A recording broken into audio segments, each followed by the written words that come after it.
distraction and information focus is certainly a topic that I've worked on in my life. It has been a challenge for me since childhood.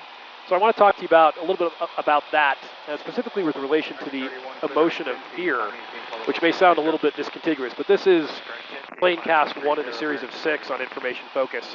And to help distract me this morning, Catherine's in the airplane too. So I, as a kid, struggled a lot to fit into a system that expected me to do things and to check all the boxes and put all the papers in neat little piles.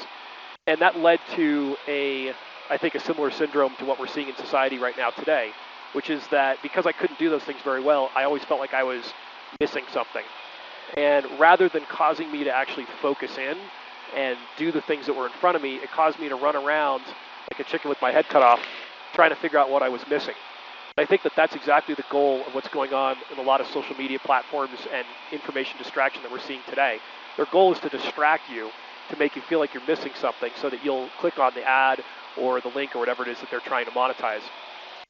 I think that that's a particular challenge in business where we have all kinds of channels. We've got everything from CRM and tasking and email and texting and Slack or Teams, whatever it is that's messaging us, all the way to customers and employees that are constantly needing attention. And so to avoid that, I've worked on 3 different things to help myself overcome that fear that I began to feel as a kid and felt into my adult life, that I was somehow missing out, that self-fulfilling prophecy that causes you to be distracted all the time.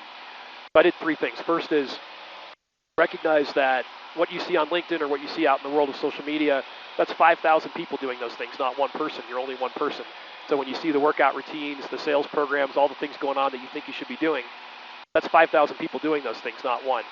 The second thing is all the people in your life who are messaging you and distracting you with information, they don't know your priorities, especially if you haven't communicated them.